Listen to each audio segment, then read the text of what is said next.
젊은 사람들도 지칠 때가 있죠. 혹시 벌써 지치지 않으셨겠죠? 젊은이라도 넘어지고 지치고 성경에 자빠진다는 말도 있더군요. 그럴지라도 오직 여호와를 앙망하는 자는, 하나님을 사랑하고 하나님을 기다리는 자는 새 힘을 주실 것이라고 말씀하십니다. 아멘. 독수리가 날개치며 올라감과 같은 새 힘을 주실 것입니다. 그렇게 믿으십니까? 우리를 새롭게 하시는, 우리에게 새 힘 주시는 여호와 하나님을 바라보십시다. 할렐루야. 주를 안보하는 자 올라가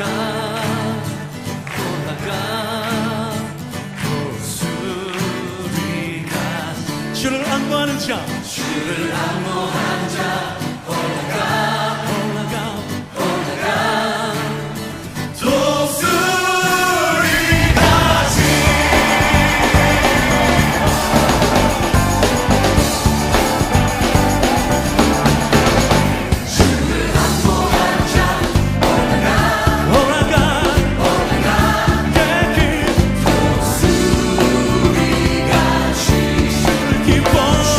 기뻐하는 자 올라가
마가복음 7장 27절 예수께서 이르시되 자녀로 먼저 배불리 먹게 할지니 자네의 떡을 취하여 개들에게 던짐이 마땅치 아니하니라. 예수님께서 이렇게 얘기한 여자가 이 사람밖에 없죠. 신약 그 복음서에서 예수님이 다니면서 다 모든 사람들을 다 이렇게 연민의 정을 느끼시고 긍휼히 여기시고 사랑하시고 자비하시고 그런 예수님이셨는데 이 여자에게만큼은 꼭 이렇게 말씀을 하셔야 됐나 이런 생각이 들 정도로 이 여자에게 심하게 얘기를 하셨죠. 왜 이렇게 하셨는지는 여러분이 꼭 우리 오전에 성경 공부했던 저 내용을 이해하고 들은 사람들은 이게 금방 이해가 되는 말씀이에요. 그런데 이런 신학적인 배경을 갖지 않으면 이게 이제 어려운 말씀이죠. 왜 이렇게 했을까? 예수님이 괜히 뭐 한번 이렇게 떠보는 것도 아니고 일부러 이렇게 말씀하시는 것은 그 사람에게 굉장히 상처가 될 텐데 그런 여자에게 상처가 될 수 있는 그런 여자에게 이렇게 말씀하셨다고 하는 것은 주님의 그 의도, 그러니까 주님께서 오셔서 꼭 이렇게 말할 수밖에 없었던 어떤 의도를 우리가 깨달아야 된다는 거죠. 그럼에도 불구하고 주님께서는 이 여자의 그 딸을 구출해 줬습니다. 구원해 줬어요. 그러니까 결과적으로는 구원해 줬다 이러니까 그래 구원해 줬구나 이렇게 얘기해서는 안 되는 거죠. 왜냐하면 예수님이 보통 사람들이 이렇게 그 치료해 줄 때는요 직접 손을 얹어서 치료해 주거나 또는 뭐 이렇게 뭘 발라서 치료해 주거나 또는 뭐 말씀을 직접 가서 이렇게 얘기해 주거나 이래서 보통 치료하거든요. 그런데 여기 여자는 찾아가려고 생각하지도 않았고 그냥 네 믿음이 네가 가지고 있는 나를 찾아온 너의 믿음이 너를 구원했다. 너의 딸을 구원할 것이다. 이렇게 이야기하는 것으로 봐서 예수님께서 일부러 다분히 이 내용을 일부러 이렇게 이야기한 것입니다. 이 여자의 그 믿음이 대단했죠. 개들에게 던지는 것이 주인이 먹다가 남은 것을 아이들이 먹다가 남은 부스러기를 개들도 먹지 않겠습니까? 해서 그 부스러기의 복음을 내게 주십시오. 그러면 우리 가정이 치료를 받겠습니다. 라는 그런 고백을 하게 되죠. 그러니까 예수님이 이제 그 말을 붙들고 네가 그렇게 말했으니까 그러면 그 말 때문에 너의 집이 구원을 받을 거다. 이렇게 되는 거예요. 그러니까 네가 그 말 했으니까 그렇게 말을 했으니까 그 말을 붙들고 그리고 네 딸이 귀신이 떠나가고 병이 고침받을 것이다 라고 얘기한 거예요. 예수님이 직접 가서 치료해 준 거 아닙니다. 이거 잘 성경을 이해해야 돼요. 왜 그랬는지 예수님이 왜 그럴 수밖에 없는지를 여러분이 이해해야 됩니다. 그게 우리가 오전에 성경 공부하면서 우리가 저 단계를 쭉 설명을 했어요. 그게 한때, 두때, 반때, 그리고 나머지 반때, 그리고 7일에, 62일에, 한 일에, 한 일에에서 한 일회가 이제 3년 반, 3년 반이거든요. 그 반때란 말이에요. 3년 반, 3년 반. 이렇게 해서 한 일회를. 그래서 이렇게 나누어져 있는 거기 때문에 가운데 십자가 지시는 그 예수님, 그 십자가 지식이 바로 전에란 말이에요. 그러니까 예수님이 활동하시던 시기란 말이에요. 그 시간. 그때 예수님이 십자가 못 박혀 돌아가시기 전이면서도 그러면서 예수님 십자가 못 박혀 돌아가시고 나머지 3년 반이 남았어요. 그게 다 누구를 구원하는 시간이에요? 유대인들을 구원하는 시간이란 말이에요. 70일회가 예수님이 오신 것은 유대인들을 구원하기 위해서 오신 거예요. 이방인들을 구원하기 위해서 온 게 아니기 때문에 이 사람은 이방인 여자예요. 그러니까 이방인 여자를 자기의 시간 안에 고칠 수가 없는 겁니다. 그러니까 이게 법칙이니까 하나님의 그 규칙을 누구보다도 잘 아니까 아무리 긍휼이 많아도 그분이 막 나서서 이방인들을 쫓아다니면서 구원할 수가 없는 거예요. 유대인들의 그 시간 안에 오셨기 때문입니다. 그러니까 예수님이 일부러라도 이렇게 얘기하는 거죠. 내 자녀들의 떡을, 내 자녀들에게 줄 양식을, 내 자녀들에게 줄 치료를, 내 자녀들에게 주는 그 구원을 너에게, 걔한테 줄 수는 없다는 겁니다. 걔라고 하는 것은 여기서 이 여자가 진짜 막 멍멍하면서 다니고 뭐 이렇게 뭐 주워 먹고 다니고 이래서 그렇게 얘기한 게 아니고 이방인을 말하는 거예요. 이방인에게 내가 온 게 아니라는 거죠. 이방인에게 온 게 아니라 70일의 안에, 다니엘서 9장에 나오는 70일의 안에 온 유대인들에게 구원을 위해서 왔기 때문에 주님은 그 이외에 이방인의 때가 아직 안 왔으니까 이방인의 때는 바울 사도가 나오고 난 다음이 돼야 된단 말이에요. 사도행전 9장 이후가 돼야 된다는 거죠. 그렇게 되기 전이니까 유대인들의 구원, 이때 이방인을 구원할 수가 없는 거예요. 그래서 이 여자에게 자녀의 떡을 개에게 줄 수가 없다, 이방인에게 줄 수가 없다, 그렇게 이야기를 한 거죠.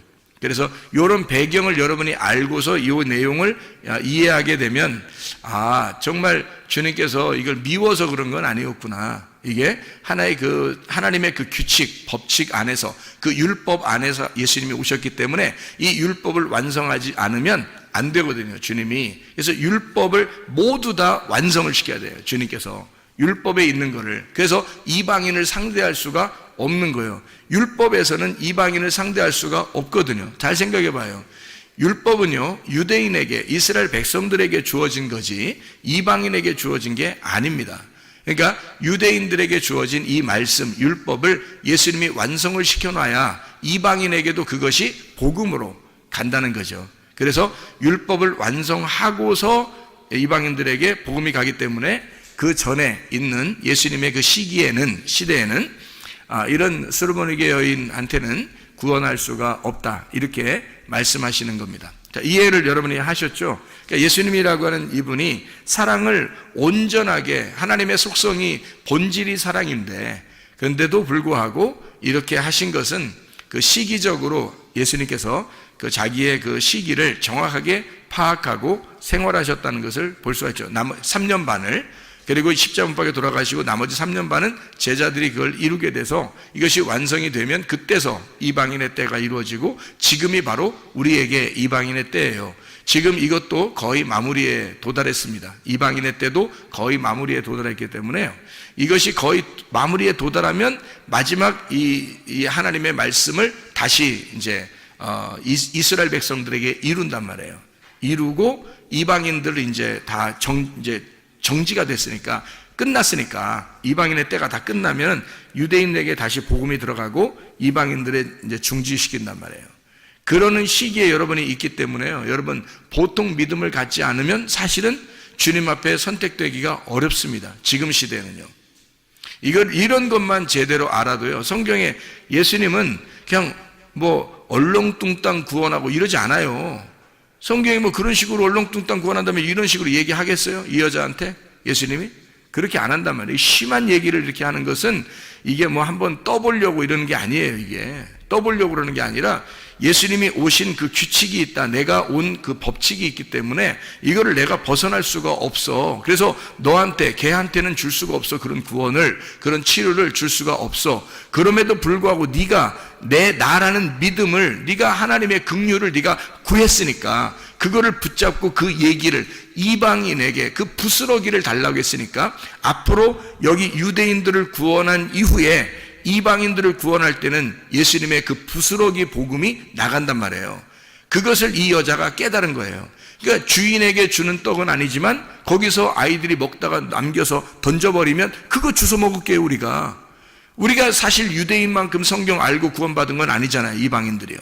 전혀 모르는데 거기서 떨어지는 부스러기를 가지고 우리가 구원받은 사람들이 이방인들이란 말이에요. 그거를 이 여자가 정확하게 깨달은 거죠.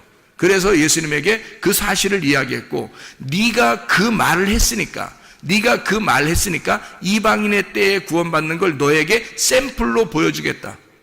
이방인의 때에 구원받는 것이 있는데 그건 나중에 올 거야. 근데 너는 지금 유대인의 때에 샘플로 이방인의 구원을 샘플로 보여줄게.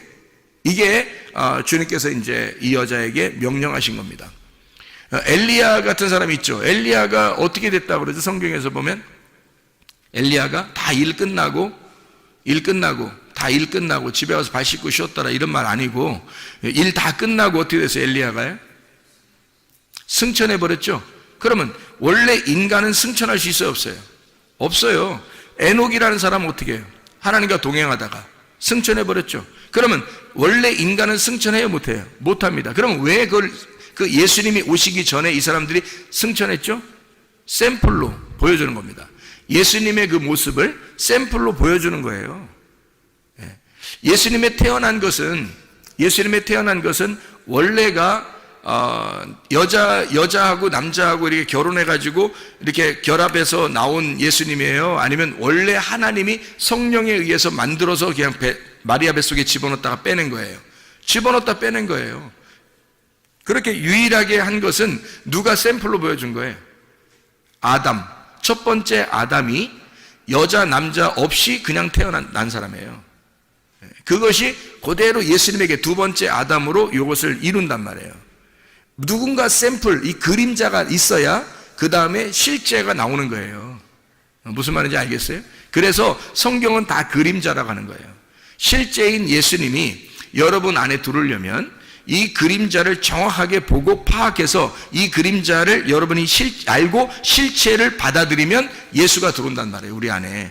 그러니까 예수가 실체로 들어오잖아요? 그럼 앞에 있는 그림자는 다 뭐가 돼요? 율법이 돼버리는 겁니다. 그러니까 율법이 내 속에서 실체가 완성이 돼버리면 이 겉에 있는 율법은 이제는 다 그림자가 돼버려서 그림자는 실체를 만날 때까지만 그림자가 있는 거예요. 형상이라는 게. 그러니까 성경은 다 형상인 거죠. 뭐의 형상? 그리스도라는 실체의 형상이란 말이에요. 그러니까 그리스도를 받아들이게 하기 위해서 성경이라는 형체가 우리에게 형상이 있었던 거죠. 이게. 그러니까 이런 건 하나의 그 성경도 우상인 거예요. 그러니까 성경을 뭐 귀하게 여겨야 된다면, 아니 귀하게 여기지 말라는 게 아니에요. 제가 말하는 거 오해하지 마세요. 성경을 귀하게 여겨. 이 세상에서 그럼 성경만큼 귀한 게 어디 있어요? 그렇죠? 그런데 이 성경조차도 예수를 받아들이는 데 있어서 이 성경을 보는, 연구하는 사람들이 예수를 받아들이지 못한 사람이 얼마나 많아요. 무슨 말이냐면 실체를 못 받아들이고 이런 우상, 이런 형상을 가지고 중요하게 여긴다는 거죠. 이거는 그렇게 중요한 게 아니에요. 실체라는 예수님이 중요한 거지. 예수라는 실체, 그 복음이 중요하지 이것은 중요한 게 아니란 말이에요. 이거는 그림자예요. 하나의 이제까지 이루어졌던 예수 그리스도가 우리를 위하여 이루신 모든 사건들을 여기에 기록함으로써 이런 하나님이다라고 하는 것을 설명해 주는 거예요. 무슨 말인지 알겠죠? 그러니까 이방인의 구원의 때가 오면 수르보니게 여인 이 한 사람만 구원받겠어요? 이 여자의 그 딸만 구원받겠냐고요? 아니에요. 수많은 이제까지의 유대인들이 구원받은 것보다 더 많은 이방인들이 구원받아요. 수많은 이방인들이 구원받게 된단 말이에요. 그렇게 구원받는 것을 수르보니게 여인 그 딸을 통해서 우리에게 샘플로 보여주는 거예요. 이 여자를 통해서. 그러니까 이거는 그림자로 먼저 있었던 예수님과 함께 요 이야기들 앞으로 나올 70일회가 끝나고 이방인의 때에 이루어질 사건을 설명해 주는 거란 말이에요. 그러니까 예수님이 일부러 이 여자 보고 너는 이방인이잖아, 너는 개잖아. 그러니까 내가 이 귀한 말씀을 너한테 줄 수가 없어. 내가 하늘에서 내려온 말씀인데 나를 너에게, 너의 딸에게 줄 수가 없다. 나는 70일회 안에 왔으니까. 그래서 예수님이 십자가밖에 돌아가시기 전이었고 돌아가시고 난 다음에 제자들도 유대인 말고 이방인에게는 구원을 할 수가 없는 시점이란 말이에요. 그게 70일의 마지막 시점이기 때문에 그렇습니다. 한 일회를 굳게 정한 언약이란 말이에요. 이것이. 그래서 다니엘서 9장에 그렇게 말하죠. 마지막 한 일회를 굳게 정한다. 그렇죠. 그 언약을요. 그게 그러니까 주님께서는 그 법칙 안에서 왔기 때문에 벗어날 수가 없는 겁니다. 유대인들을 구원한, 자기 자녀들을 구원하기 위해서 오신 거니까 그런 거예요. 이게 하나님께서 자기 자녀들을 구원하기 위해서 하나님의 아들이 내려오셨단 말이에요. 그리고 나서 그 안에서 예수님의 수르보니게 여인을 구원하고 그 딸을 치료하고 그리고서 밖에 있는 앞으로 70일회가 끝난 이후에 이방인들을 구원하는 놀라운 실체의 역사가, 성령의 역사가 이 여자를 통해서 그림자로 보여준다 우리에게. 이렇게 예수님이 절대 할 수 없는, 절대 치료를 할 수 없는 그 시점에서도 예수님은 긍휼을 베풀더라. 무슨 말이냐면 절대 이건 성경의 규칙상 안 되는 거란 말이에요. 근데 이 성경의 규칙도 하나님의 자비함보다는 못하다는 거죠. 하나님의 그 사랑보다는 못하다는 거, 그 규칙이 너무 정확한 건데 그걸 다 지켜야 되는데 그 규칙보다도 더 위대한 게 있었으니 그게 바로 하나님의 사랑이라는 겁니다. 그러니까 이 여인에게 도저히 이 여인의 딸은 구원받을 수가 없어요. 이방인 예수님을 만날 수가 없고요. 그런데 예수님이 만나주고 또 거기서 얘기도 하게 되고 개라고 얘기했는데 그 여자가 가지 아니하고 개에게 부스러기 좀 남겨주세요 라고 이야기하니까 네가 그 말을 하였으니 너의 딸이 지금 치료를 받았다. 그리고 귀신이 떠나갔다. 뭐 이런 이야기를 하는 것입니다. 그러니까 진리의 말씀이, 복음이 들어갔다는 얘기예요. 진리의 말씀이 들어갔다. 어떻게? 이방인의 때도 아닌데. 근데 하나님의 그 자비하심, 하나님의 그 사랑은 이런 법칙도 뛰어넘더라. 놀라운 것입니다. 이게 하나님의 놀라운 법칙인데도 그걸 뛰어넘어서 치료하죠. 그럼 여러분과 저는 지금 이방인의 때, 여러분과 제가 이런 성경의 그림자보다 더 중요한 실체가 우리에게 하나님의 영으로 함께 하신다고요. 그럼 그 영을 붙들고 그 영을 내 안에 모셔드리면 그 영이 곧 말씀이요 그가 생명입니다. 그럼 우리를 치료하고도 남을 것이고 문제 해결하고도 남을 것이란 말이에요. 그럼 그 주님에게 모든 것을 의지하면 살아계신 우리 주님이 역사하시지 않겠느냐. 정말 간절하게 우리가 이 여인처럼 그렇게 간절한 마음이 있느냐 하는 거예요. 다른 사람 같으면 야 걔야 나는 너한테 도저히 줄 수가 없다. 자네의 떡을 너에게 줄 수가 없다. 그러면 안 되는데 나 꼭 좀 해주세요. 안 돼. 이렇게 하면서 그냥 하면 계속 그러면요 할 수 없이 그냥 갈 수도 있잖아요. 근데 이 여자는 그러지 않았어요. 거기서 멈추지 않았어요. 그래 맞아요. 당신의 오신 것이 바로 그런 법칙으로 오신 것을 제가 압니다. 그래서 나에게 도저히 우리 딸은 구원할 수 없다는 것도 압니다. 그러나 주님 자비를 베풀어 주십시오. 사랑을 베풀어 주십시오. 나를 불쌍히 여겨 주십시오. 끝까지 말씀하는 거예요. 말하는 거예요. 그러니까 주님께서 뭐라 그래? 네가 말했으니까. 내가 직접 가서 구원할 수는 없어. 때가 자기의 때는 이 법칙상 온 때니까. 그러나 네가 말했으니 네 말이 너를 감싸서 치료할 거라 이거예요. 네 말이 나와서 너의 딸을 치료할 거라 이거야. 네 말이 나와서 나라는 예수를 네가 붙들었고 네가 나의 믿음을 붙들었으니 네가 말한 그것이 너를 감싸서 네 문제를 해결할 것이라는 겁니다. 놀라운 거 아닙니까? 하나님의 역사가 본인이 자기가 자기를 건축할 수 있다는 겁니다. 자기가. 생각해 보세요. 누가 건축해 주지 않는다겠죠? 믿음이라고 하는 것을 누가 건축해 주지 않는다 그랬어요. 노아 방주? 누가 졌다고요? 노아가. 그래서 노아 방주라고 그러는 거예요. 예, 여러분의 방주는 어떻게 해야 되는? 김씨가 지면 어떻게? 김씨 방주가 돼야 되는 거고요. 최씨가 지면요. 최씨 방주가 돼야 되는 거고요. 임씨가 지면 임씨 방주가 돼야 되는 거예요. 노아의 방주는 우리한테 필요 없어요. 그래서 아마 발견이 되지 않는가 봐요. 아니, 발견된다 할지라도 그거하고 우리하고 무슨 상관이 지금 그 안에 들어가 있으면 살아요? 안 그래요. 추운데 있대요. 추운데 이 아라라산이 추운데 그 근처에 있대요. 그러니까 지금도 그 안에 들어가 살 수는 없는 거죠. 그게 발견된다 할지라도 우리하고는 전혀 상관없는 거예요. 나의 방주를 지어야 된다는 거지. 나의 믿음으로. 그러니까 주님의 믿음을 내가 믿음으로 나의 방주를 지어서 내가 그 안에 들어가 구원을 받아야 된다. 지금 그게 이방인의 때다. 수로보니게 여인의 그 말이 방주를 지은 거죠. 그 말이 너를 감싸서 네가 그 말씀 안에 들어가 너와 너의 딸이 구원받을 것이다. 놀라운 거잖아요. 하나님의 역사는 이렇게 우리에게 말씀으로 오는 겁니다. 말씀을 했을 때 그 말씀이 나의 말씀이냐, 나의 방주를 짓는 것이냐, 내가 나의 말씀으로 그 주님을 믿는 그 믿음의 그 말씀으로 방주를 짓는 것이냐 이 말입니다. 그 방주 안에 들어가면 우리는 모든 문제가 해결되고 치료도 될 뿐만 아니라 우리의 영혼이 구원받는다는 말입니다. 아까워 더러운 영이 떠나가고 진리의 말씀이 오게 된다는 말이죠. 그럼 우리가 천국이죠. 그 자체가 천국이고 진리의 말씀이 있는 것이 천국이니까. 주님께서는 이 십계명을 우리에게 주셨을 때 하나님 사랑, 이웃 사랑이라고 그러잖아요. 그럼 하나님 사랑이 이웃 사랑으로 완성이 되면 십계명이 다 완성되는 거예요. 십계명 자체가 10개의 계명이잖아요. 10개의 계명이 이게 하나님 사랑과 이웃 사랑이란 말이에요. 하나님 사랑이 이웃 사랑으로 완전하게 되면 그러면 이게 완성이 된다는 거죠. 그래서 하나님 사랑으로만 남으면 그냥 하나님 사랑이에요. 근데 하나님이 이웃을 사랑하게 되면요, 하나님 사랑이 이웃 사랑으로 되면 완성된다. 그래서 우리 보고 뭐라 그러냐면 주님께서도 네가 하나님을 사랑하느냐, 그러면 네가 이웃을 사랑해라. 그러면 이게 성경의 사랑이 완성되는 것이다 이거거든요. 주님의 이웃이 누구예요? 나예요. 나의 이웃이 누구예요? 예수님입니다. 여러분, 가족이 다 가족이 아니라 예수님이에요. 남편도 예수님, 아내도 예수님, 자녀도 예수님, 부모도 예수님이에요. 친구도 예수님이고요. 이웃도 예수님입니다. 다 우리의 주변에 있는 모든 나를 가리키는 모든 것이, 나를 말하는 모든 것이 다 예수님이라고요. 이 예수님이 나의 이웃이라고요. 이웃을 사랑하게 되면 율법을 완성하는 것이다, 이 말이죠. 그러니까 이 이웃 사랑이 모든 율법을 이루었느니라, 완성을 했느니라. 로마서 13장 10절의 말씀입니다. 하나님의 속성, 그 사랑이라고 하는 사랑이 온전하게 되었느니라, 이렇게 말씀하거든요. 로마서 13장 10절 말씀에 그렇게 말씀하고 있습니다. 사랑은 이웃에게 악을 행하지 아니하나니 그러므로 사랑은 율법의 완성이니라.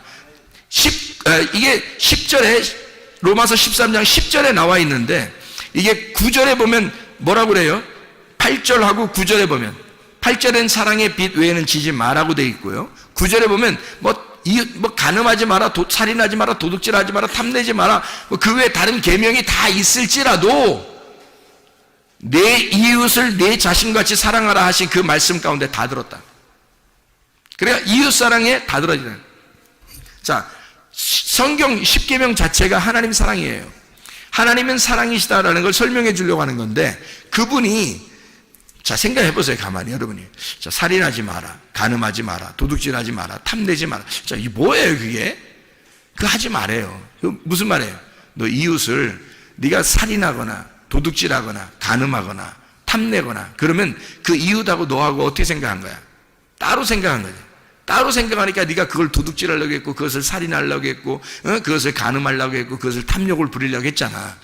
네가 만약에 너라고 생각하면, 네가 만약에 이웃을 너라고 생각한다면 훔치겠냐 이거야, 살인하겠냐 이거예요, 탐욕 부리겠냐 이거야, 간음하겠냐 이거예요. 안 하죠? 남이라고 생각하니까 하는 거지, 그죠? 남이라고, 상대방이라고 생각하니까 우리가 그런 일을 하는 거죠. 그러니까 이웃 사랑이라고 하는 것이 사랑의 완성이라는 거예요. 십계명이라고 하는 그 사랑이, 하나님은 원래 사랑이다, 그것이 이웃을 사랑할 때 완성이 된다는 거예요. 그 말은 뭐냐면 하나가 되었다. 이웃하고 너하고 하나가 되면 사랑이 완성되고 십계명이 완전히 이루었느니라, 율법의 완성이다. 자, 이 무슨 말이죠? 예수 그리스도와 내가 이웃이었는데 그분과 내가 서로 사랑해서 하나가 되었어요. 그러면 율법은 완성된 거죠. 다시 말하면 예수 그리스도가 내 안에 들어오잖아요. 그러면 율법은 완성된 거예요. 그렇죠? 예수님이 내 안에 들어오면, 내가 예수님 안에 있고 예수님이 내 안에 오면 그 하나가 됐어요. 그러면 서로가 죽일 필요 없고, 서로가 도둑질할 필요 없고, 서로가 간음할 필요 없고, 서로가 탐욕을 부릴 필요가 없는 거죠. 왜? 예수님과 내가 하나가 되었으니까. 이게 서로 사랑이라는 거예요. 이게 이웃 사랑이라는 겁니다. 그러면 율법을 완성하였느니라. 자, 이것이 안 돼 있을 때는, 예수님이 오시기 전에, 십자가 못 박혀 돌아가시기 전에 모든 사람들은 다 이게 한쪽이 부족한 거예요. 한쪽이 부족한 거야. 그래서 사도행전 3장에 보면 성전 앞에 누가 나오죠? 예, 절름배리가 나옵니다. 그게 안전뱅이라고 나와서 우리나라 성경에는 안전뱅이라는데, 사실은 한쪽 다리가 부족한 자예요. 한쪽 다리가 부족한 자. 그러니까 절름발이에요. 절름발이니까, 여러분 절름발이면 어떻게, 안전뱅이면 원래 걸어가지도 못하죠. 근데 절름발이면 어때요? 성경대로 말하면 절름발이거든요. 그러면 이 절름발이라고 하는 건, 절름발인 여러분 걸어갈 수 있어요, 없어요? 있어요. 뛸 수 있어요, 없어요? 뛸 수 있어요. 절름발이는 한쪽 다리만 부족한 거거든요. 그러면 이렇게 뛰기도 하고요, 이렇게 걸어가기도 하고, 그러는 거예요. 그게 절름발이에요. 안전뱅이는 아예 못 일어난 거고. 그러니까 우리가 생각할 성경에 안전뱅이라고 나오니까 성전에 들어가서 뛸 수 없고 걸어갈 수 없으니까 성전에 못 들어가겠구나, 이렇게 생각하는데, 만약에 이 사람이 성전 안에 들어갈 수 있다면, 그런다면요, 그러면 들어가면 막 뛸 수 있어요. 다리 한쪽 가지고 걸어갈 수도 있고.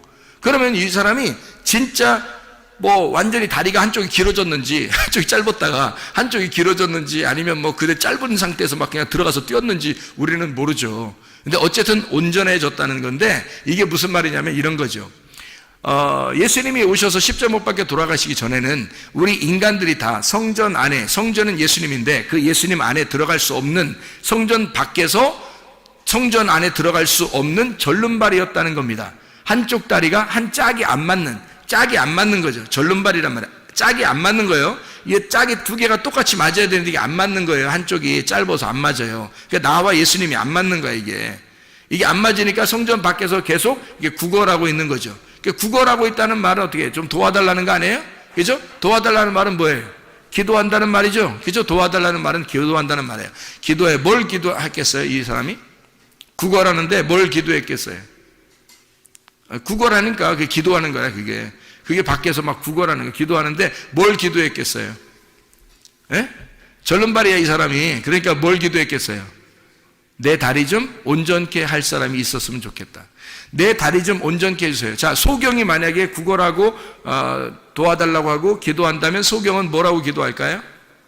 눈 뜨게 해달라고 기도할 것입니다. 그렇죠? 예, 그래서 이 사람은 절름발이란 말이에요. 절름발이니까 어떤 기도를 했을까? 어떻게 구걸했을까요?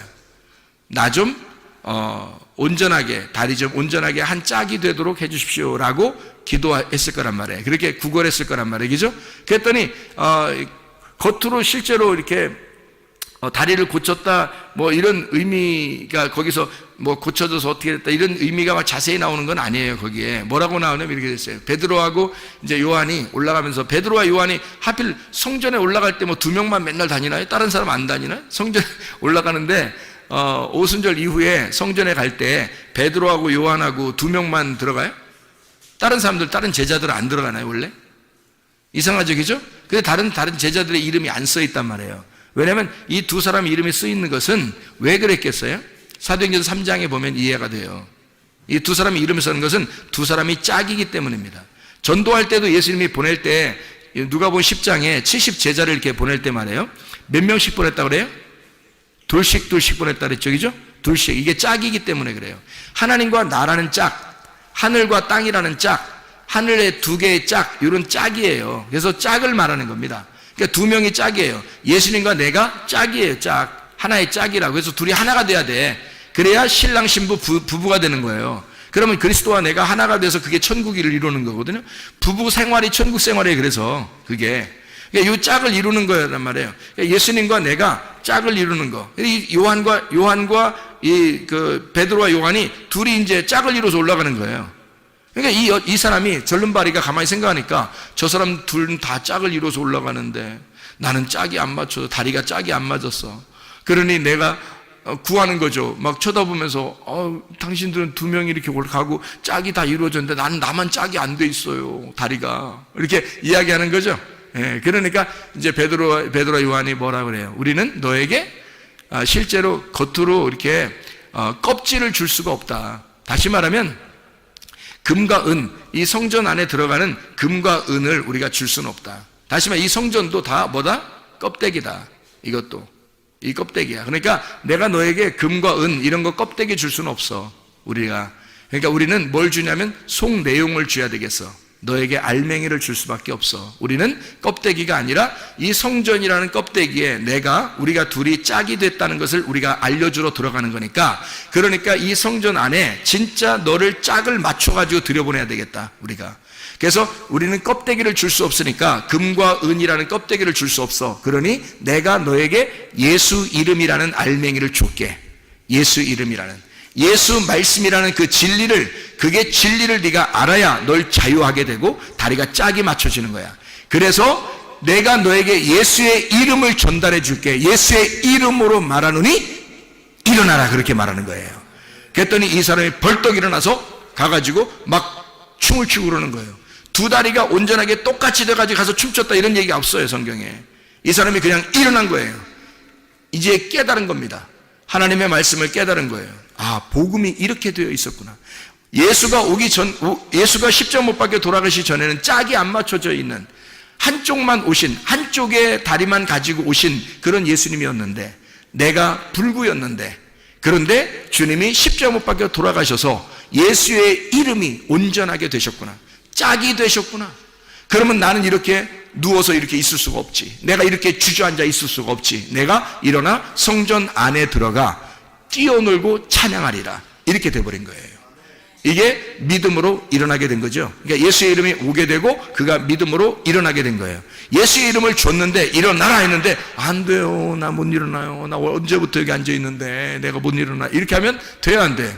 안 되는 거예요, 이 사람. 이거 예, 거기서 예수의 이름을 너에게 주노니 일어나라 하니까 이 사람이 스스로 일어난 거예요. 그죠? 예, 복음의 말씀이 여러분에게 비추어 오면요, 여러분에게 말씀을 이렇게 외치는 자의 소리가 들리잖아요. 외치는 소리가 들리면 이게 뭐냐면 빛이 비추어진 거예요. 이게 빛을 비추는 거야. 세상의 빛을 비춘 거예요. 이렇게 비추어지면 여러분이 그 믿음을 가지고, 그 빛을 가지고 여러분이 일어나야 된다는 거예요. 성전 안에 들어가 뛰어놀고 찬양해야 된다는 것입니다. 이렇게 말씀이 여러분에게 오게 되면 짝을 맞추어져, 하나님은 진리의 말씀으로 나머지 한 짝을 맞추어서 예수 그리스도의 십자가 못 박혀 돌아가신 사실을 여러분이 진짜로 믿으면 우리는 주저앉아 있을 수가 없다는 겁니다. 짝을 맞추어서 그대로 믿음으로 승리하고 일어나셔야 합니다. 그 믿음, 그 예수의 이름이 우리를 일으킬 것이니까. 그럼 우리는 거기서 주저앉아 있으면 안 된다. 짝이 맞춰져야 된다. 그 말이죠. 자, 우리에게 간구하는 것이 있어야 되겠죠. 이 졸름발이 사람처럼 간구하는 게 있어야 돼요. 하나님, 나 살려주세요. 내가 짝이 안 맞는 것 같아요. 하나님, 내가 이런 불구예요. 내가 이렇게 잘못되어 있는 사람입니다. 자, 죄인입니다. 도저히 예수님하고 내가 짝이 안 이루어졌어요. 하나님, 내가 예수님하고 내가 짝이 이루어지도록 하나님 나를 불쌍히 여겨주세요. 라고 수르보네게 여인도, 여기 있는 안진뱅이도, 이 졸름발이 그 남자도, 사도행전 3장에 이 사람도 다 주님께 간구하는 거예요. 하나님에게 간구하는 거예요. 그랬더니 도울 자를 보내셔서, 수로보네게 여인이 있을 때는 예수님이 가셔서 얘기하고요. 그리고 여기에는 이 절름발이에 있는 데는, 여기서는 성전 밖에서 베드로와 요한이 짝을 이룬, 이제는 이방인과 유대인이 원래는 짝이 아니었었는데 예수님이 십자가 밖에 돌아가시고 오순절 성령의 충만이 임한 다음에 그때부터는 이제 짝이 이루어지는 거거든요. 나머지 71회가 다 3년 반이 다 이루어졌거든요. 완성된 상태니까 이제 이것이 짝이 이루어진, 하나님과 우리가 나누어져 있었는데 짝이 이루어지는 사람이 될 것이다. 이것을 네가 진리로 먼저 받아들여라 이거죠. 이 사도행전 3장에 이 절름발이에게도 진리가 들어간 겁니다. 진리가. 그래서 이 사람에게 짝을 맞춰주고 그 짝을 맞춰준 상태에서 이 사람이 그 진리를 받아들이니까 믿음으로 일어설 수가 있게 되었다. 이것은 주님의 짝이에요. 하나님의 말씀이라고 하는 이 말씀은, 그래서 이 다리에 두 개 다리가 절름발이었었는데 한 짝을 이루는 71회가 완성되면 우리의 모든 짝이 다 맞춰져. 그리스도가 신랑이고 내가 신부가 돼서 하나의 짝이 맞춰지면 온전한 다리로 살아갈 수밖에 없는, 짝이 이루어진 상태로 살아갈 수밖에 없는, 그분은 신랑이고 나는 신부인데 둘이 하나가 되는, 주님이 내 안에 내가 주님 안에 있는, 서로 하나가 된 삶을 살아갈 수밖에 없다는 거죠. 그게 진짜 믿음이라는 겁니다. 그러니까 저쪽에 예수님이 계시고 내가 여기 있어서 주님을 믿어드리는 게 아니에요. 그건 믿음이 아니라는 겁니다. 근본적으로 예수님이 내 안에, 내가 예수님 안에 있는 것 그 자체가 하나가 된 그것이 믿음이라는 거예요. 그래서 주님 앞에 기도하는 거예요. 기도해서 주님께 응답받고, 주님께 응답받아서 하나가 되면 주님이 자비를 베풀 거 아닙니까? 하나님이 우리에게 자비를 베풀 거 아니에요. 그러면 우리의 문제거리를 해결하면 주님이 나와 하나가 된단 말이에요. 하나가 되면 하나가 된 사람이 풍성한 사람이에요. 그러면 이 풍성한 사람이 또 그 말씀을 나눔으로써 자비를 베푸는 거예요. 그걸 뭐라 그러면 구제라 그렇게 말하는 거죠. 그러니까 기도해서, 하나님 앞에 기도해서 예배가 성공돼 하나님을 만난 사람은 구제가 반드시 일어나야 된다는 거죠. 하나님이 우리를 구제하기 위해서 예수님으로 보내서 우리를 구제하셨죠. 그러니까 구제하셔서 우리가 그 기도에 응답, 하나님께 막 구했더니, 이스라엘 백성들이 애굽에서 막 구했더니 모세를 보낸 거예요. 구제하신 거죠. 하나님이 모세를 보내신 것이 구제입니다. 그리고 이 죄인들, 우리 같은 이런 죄인들에게 예수 그리스도 메시아가 오신 것은 구제하신 겁니다. 하나님이 우리에게 예수를 보냄으로써 우리를 구제하신 거예요. 그럼 여러분이 받은 구제는 뭐예요? 여러분이 받은 구제는 뭐 구제 옷 뭐 이런 것 있다던데, 그 구제 옷을 받은 거예요. 그 옷이 의의 옷이란 말이에요. 그리스도의 옷, 의의 옷을 우리가 구제받았어요. 하나님으로부터 구제를 받았단 말이에요. 그러면 여러분이 가진 것은 뭐예요? 돈을 가지고 있는 거예요? 진짜 지식을 가지고 있는 거예요? 아니면 뭐 이 세상에 좀 잘 사는 거, 이런 걸 가지고 있는 거예요? 뭘 구제받았다고요? 그리스도를 구제받았다고. 하나님에게 우리가 나 죄인입니다 라고 하는 사람이, 그렇게 간구하는 사람에게 주님께서, 하나님께서 우리에게 예수라는 구제품을 주셨다고요. 예수라는 분을 우리에게 내려주시니까 그 구제를 받은 내가 이 예수를 다른 사람에게 전달해 준다는 거, 이 전달해 주는 걸 말씀 선포라고 그러는 것입니다. 내가 간구했더니 하나님께서 응답하셔서 예수 그리스도가 내게 오셨단 말이에요. 하나님께서 나에게 구제하신 거죠. 그러니 나는 이 구제를 받았으니 내가 많이 풍성해졌어요. 풍성해진 내가 이 풍성한 예수 그리스도를 다시 다른 사람에게 구제하는 것이죠. 이해하겠습니까? 그래서 구제는 곧 기도요, 기도는 곧 구제라는 얘기죠. 예배가 구제고 구제가 예배라는 거예요. 그러니까 구제와 예배와 기도는 같은 것이란 말입니다. 예수 그리스도를 너희가 받고 예수 그리스도를 나누어 넘겨주라는 겁니다. 네가 받은 예수를 넘겨주라는 거예요. 이게 복음의 말씀이라는 거예요. 그래서 우리는 기도하는 것과 말씀 전하는 일에 전무해야 하는 것입니다. 여러분, 예수 그리스도가 여러분에게 뭘 해요? 좋은 걸 주고 싶어 하셔요. 예수님이 우리에게 좋은 걸 주고 싶어 하신다고요. 이 솔로몬에게 여자는 진짜 받을 수 없는, 자격이 없는, 시간도 아직 되지도 않았던, 이 여자는 정말 구원받을 수 없는 위치에 있는 사람이었다고요. 그런데도 불구하고 하나님의 자비가 발동하면, 하나님의 사랑이 발동하면 뭐든지 해줄 수 있는 거예요. 네가 말한 그 말이 너를 감싸고 너를 감싼 그 말이 너의 딸을 구원할 것이라는 거죠. 이것은 하나님의 놀라운 자비입니다. 왜냐하면 제가 성경을 알고 성경 이거 쭉 연구해 보면 말해요, 예수님이 도저히 이렇게 이 여자를 구원할 수가 없어요. 그 기간에는 이거는 성경에 율법적으로 율법 안에서 오신 예수가 그렇게 할 수가 없도록 법칙이 그렇게 돼 있단 말이에요. 그런데 예수가 그 법칙을 깬 거예요. 어떻게? 자기가 깰 수는 없으니까 네 말이 이 법칙을 깨버릴 거라는 거죠. 네 말한 것이, 네가 말한 그 말씀, 믿음의 말씀이 이 법칙을 깰 거라는 거죠. 이 법칙도, 이 성경의 법칙도 내가 구원받는 데 있어서는, 나에게 있어서는 이 법칙이 뭐 그리 대단한 거야 이거야. 예수가 대단한 거지 뭐 이게 그 대단한 거라 이 말이에요. 생각해 보세요. 예수 그리스도에게서는요, 그가 이런 법칙 안에 와서 자기는 그 법칙을 충실하게 이행하여 율법을 완성해야 되지만, 그러나 이 여자의 말이 나의 법칙도 깰 만큼, 이 세상의 창조 때부터 말이에요, 성경의 창조 때부터요, 이 세상의 모든 법칙은 다 깨지고 온 겁니다. 그렇잖아요? 세상의 모든 법칙은 하나님의 법칙 안에서는요 다 깨질 수밖에 없는 거예요. 모든 규칙은. 왜냐하면 생각해, 예수님이 부활하는 것도 이 법칙이 깨지는 거 아닙니까? 예수님이 땅에서 위에서 내려오는 게 아니라 밑에서 위로 올라가네. 이게 법칙이 다 깨지는 거예요. 문이 닫혀 있는데 문을 통과해 들어가? 문이 닫혀 있는데 통과해서 들어와? 이게 어떻게, 이게 법칙이 다 깨져버리는 거예요. 이런 모든 법칙들도 실체가 오면요 다 깨져버리는 겁니다. 실체가 오면.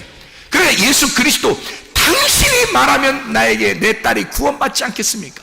당신이 나에게 말하시면, 붓으로이라도 얘기하시면, 붓으로이라도 주시면 우리 딸이 구원받을 수 있겠습니다.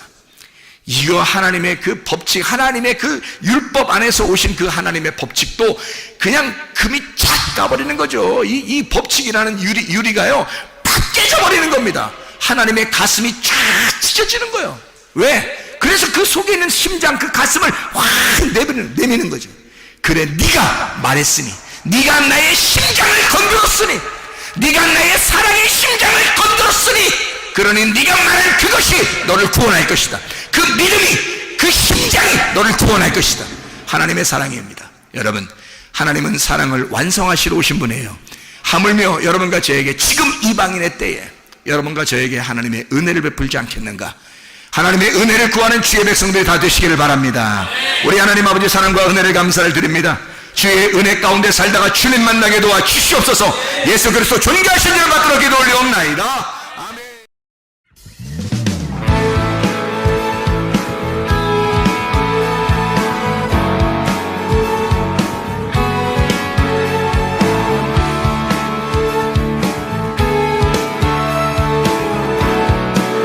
우리가 꿈꾸는 나라,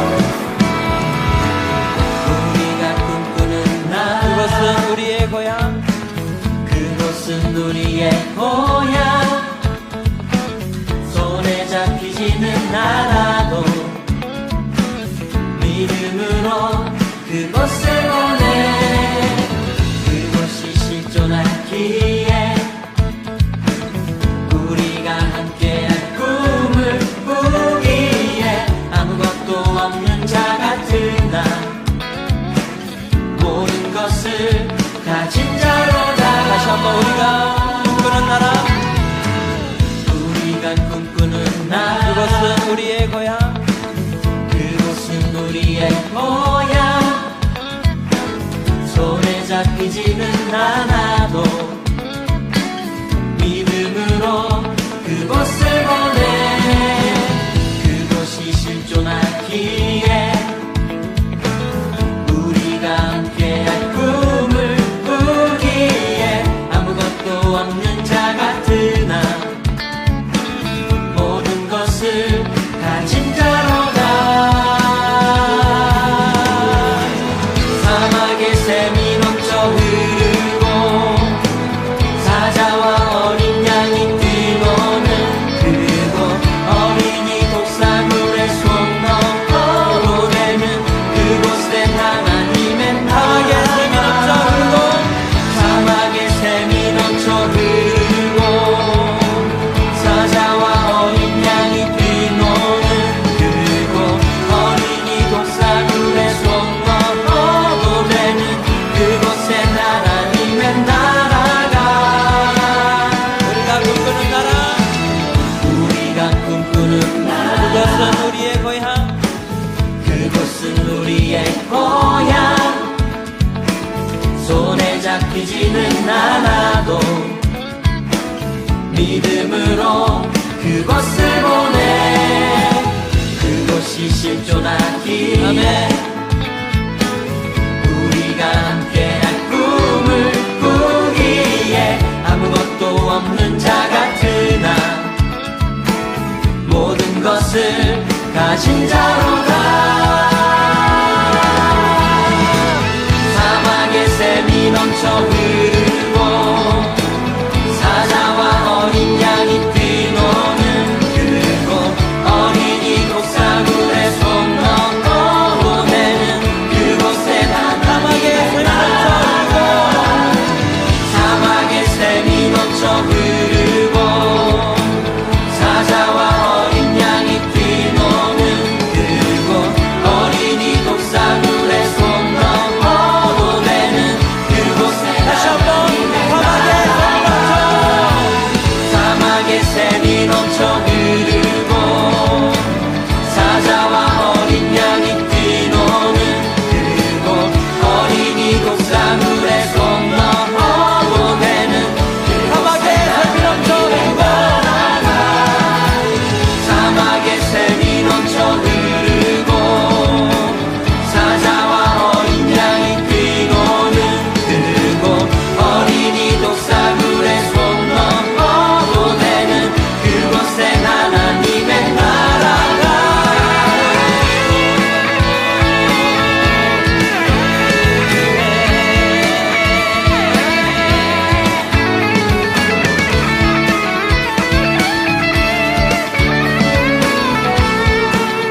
그날은 속히 오리라 그날은 속히 오리라 그날은 속히 오리라 아멘. 그날은 속히 오리라 그날은 속히 오리라 그날은 속히 오리라 우리의 간절한 마음을 담아서 찬양합시다. 그날은 속히 오리라 그날은 속히 오리라 그날은 속히 오리라 사막의 샘이 넘쳐 흐르고 사자와 어린 양이 뛰노는 그곳 어린이 독사물의 손 넘어 보내는 그곳에 하나님의 나라 사막의 샘이 넘쳐